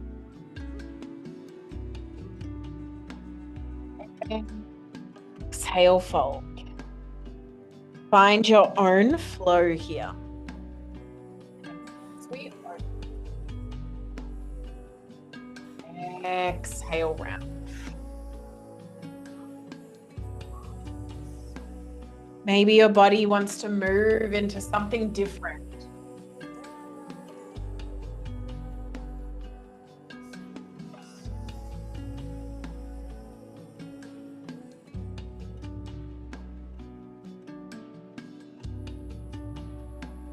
Staying with the breath. Exhale, exhale, exhale. Finding any organic, intuitive movement. Encouraging you to move slowly and softly. Slower and slower and slower, softer and softer. Finding your way to your seat, to your center. Slowly, slowly, slowly inviting you to find stillness.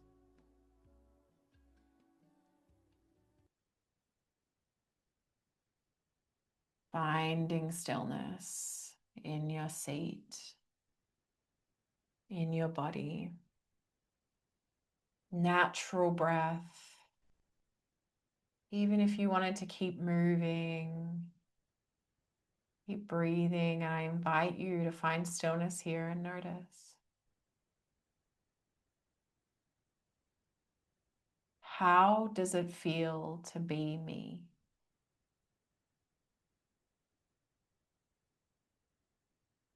How does it feel to be me?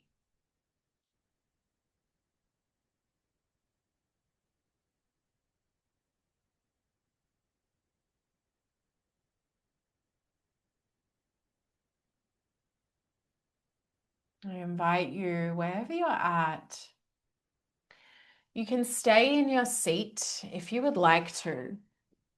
Otherwise, I invite you to come up onto your feet to stand.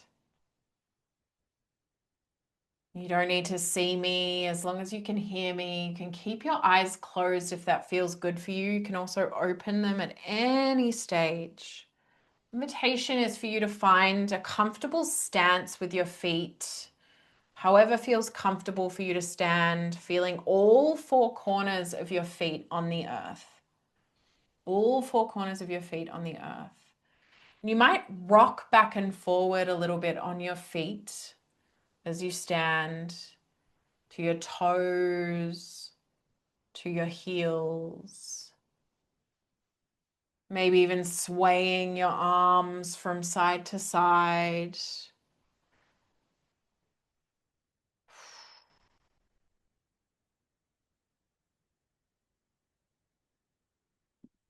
Beautiful.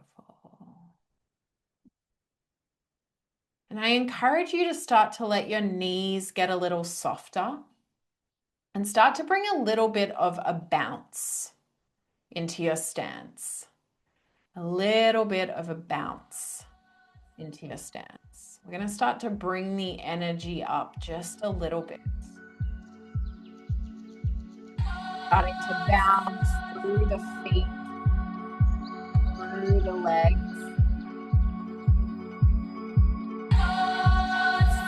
Maybe as you do that, you start to bring the hands out in front of you and shake out the arms. Shake out the arms over your head.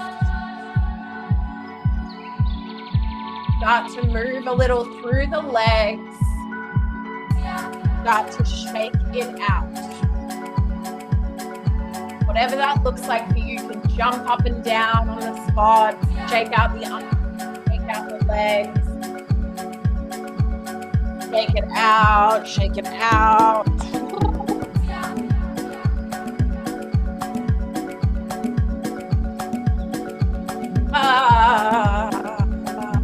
Make the noise if that feels nourishing for you. Your body is wanting to release. Can you allow it to?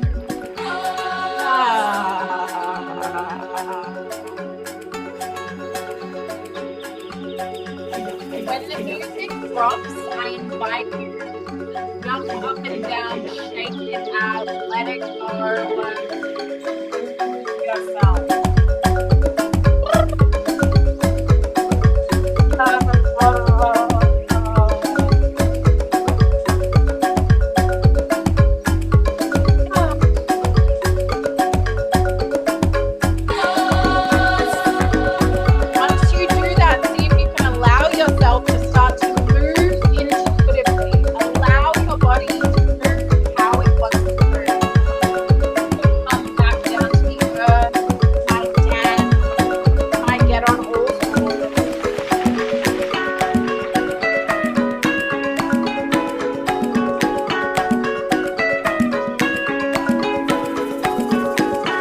Let yourself be free. Who are you embodying? How do you want to live?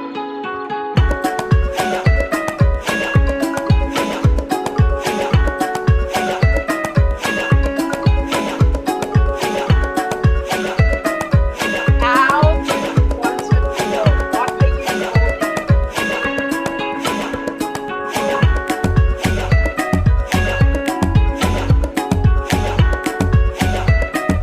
Allow your body to move to the music, whatever that looks like. Allow, allow, allow. Come back down to the floor. That's perfect.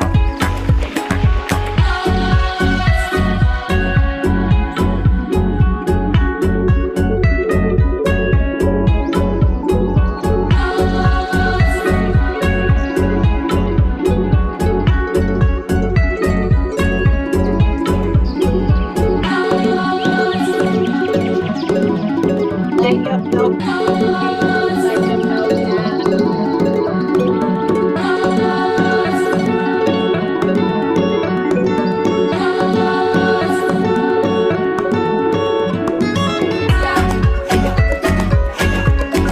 Feel your feet on the earth.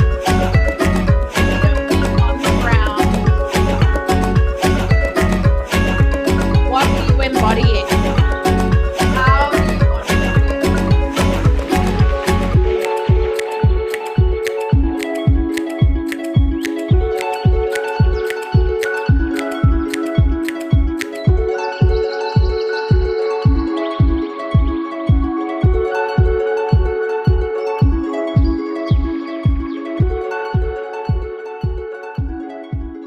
Slowing it down, slowing it down, slowing it down. Finding all four corners of your feet.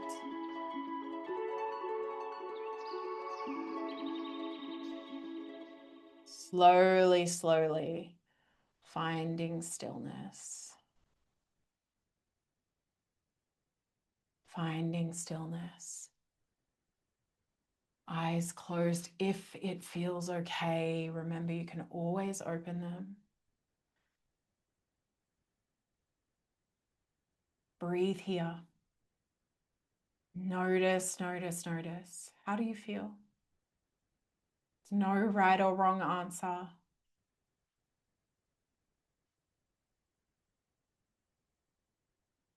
How do I feel in this moment? What's arising for me?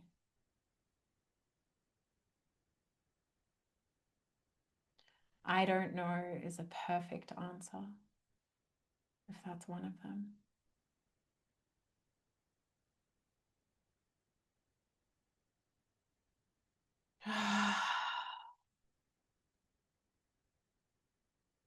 Notice what your body wants to do, if you want to come back down to the earth, down to the mat, or if you want to stay standing. Whatever you feel.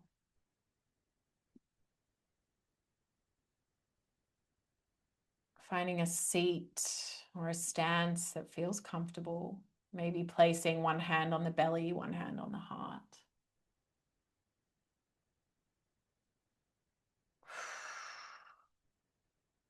How does it feel to be me?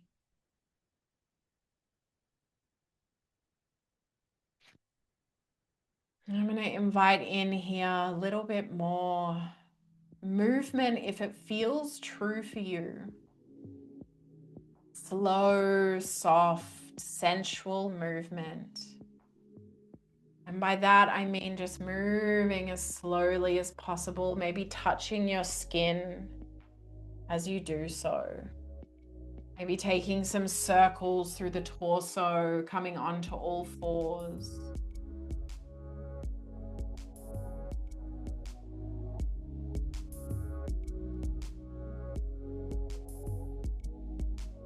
Breathing, moving with your breath. Let it be subtle, let it be soft.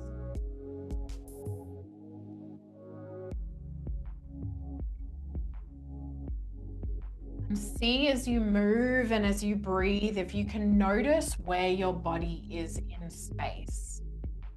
If you can feel your feet on the earth, if you can feel your body on the earth. You can feel the air touching your skin. You can feel your movement paired with your breath.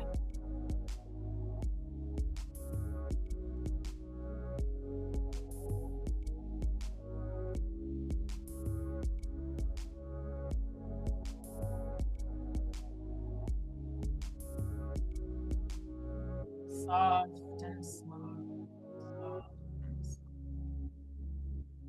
If you're standing, maybe you slowly with the music make your way down to the earth, to your mat, wherever you are.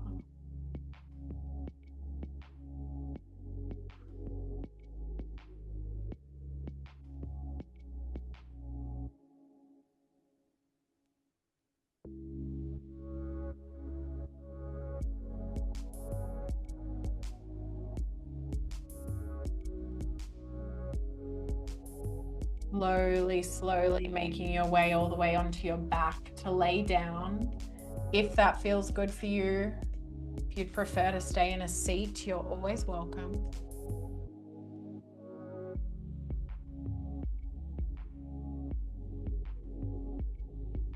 Maybe hugging the knees into the chest, gentle rock from side to side. Letting your spine connect down with the mat, with the earth.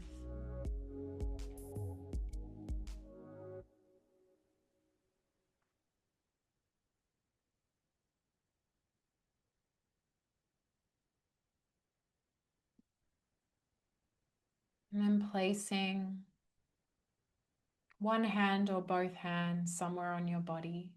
They feel called to go. Allowing yourself to melt into your space wherever you are. And what I mean by that is just allow yourself to be here now. Allow your body to be where it is. Nothing else to do, nowhere else to be. Just in presence.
Slowly, you can start to bring your awareness back to your physical body, laying on the mat.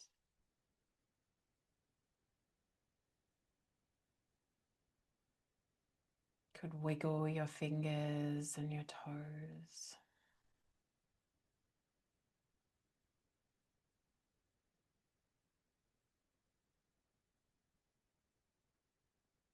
Could reach your arms up above your head and stretch from your fingertips all the way down to your toes.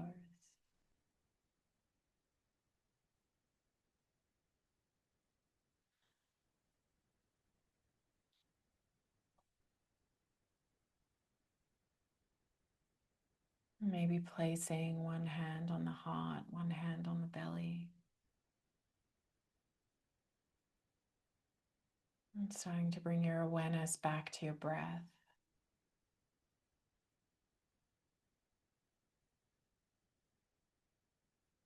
And just taking some nice, big, deep belly breaths, maybe exhaling out the mouth.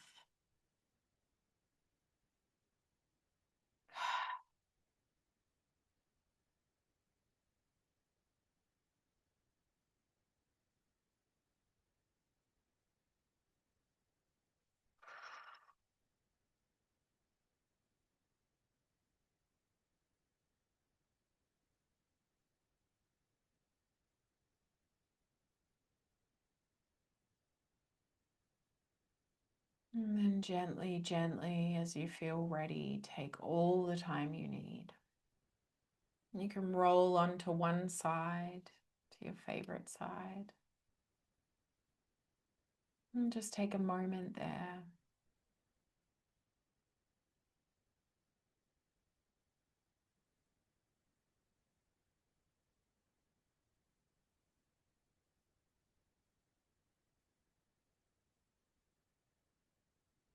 Staying with your breath, staying with your body, noticing how it feels. To just be still, to be slow.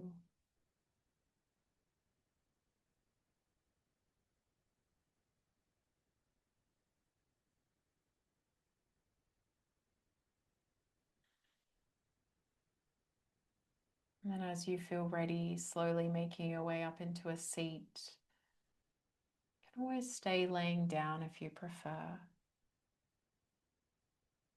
And if it feels good for you, you can keep the eyes closed and just placing one or both hands on the heart space if it feels true for you. And just taking a moment here of profound gratitude for yourself, first and foremost, for showing up for yourself here in this space by being here, wanting to learn. And for also showing up for yourself every single day, in every moment. See if you can breathe into that for a moment.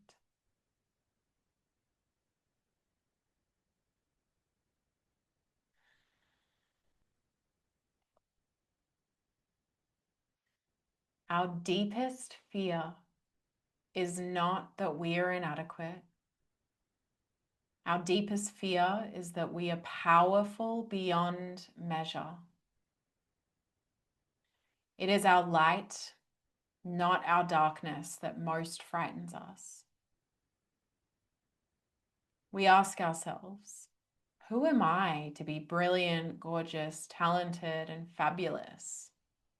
Actually, who are you not to be? Your playing small does not serve the world. There is nothing enlightened about shrinking so that others won't feel insecure around you. We are all meant to shine as children do. We were born to manifest the glory that is within us. It is not just in some of us. It is in all of us. And as we let our own light shine, we unconsciously give other people permission to do the same.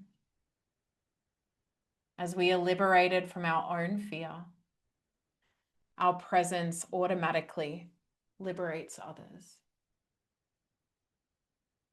Deep breath in through the nose, down into your lower belly. Exhale out the mouth.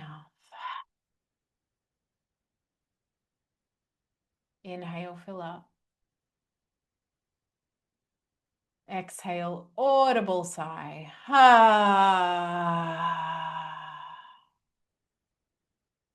Inhale, arms come up over your head. Reach, reach, reach, reach, reach, reach, reach. Exhale, let it go. And as you feel ready, you can open up your eyes. You can also keep them closed. Coming back into the space. Thank you for every single one of you that have been here and that have stayed the whole way. It's been a very long masterclass, and I'm so grateful for all of you. Really, really just can't believe that I get to do this work sometimes and be here speaking to like-minded, beautiful people like all of you. So yeah, thank you so much. And I hope that you learned something, whether you join the mentorship or not. You can contact me through my email, through Instagram. I would love to hear from any of you. And yes, I hope you got something out of this. That's my biggest intention. So thank you for being here. If anyone has any questions about the practice, you can also always ask me. I'm so glad, Clemence. Thank you, thank you, thank you, everyone. Have a beautiful evening or morning if you're in the States. And I will see you all soon.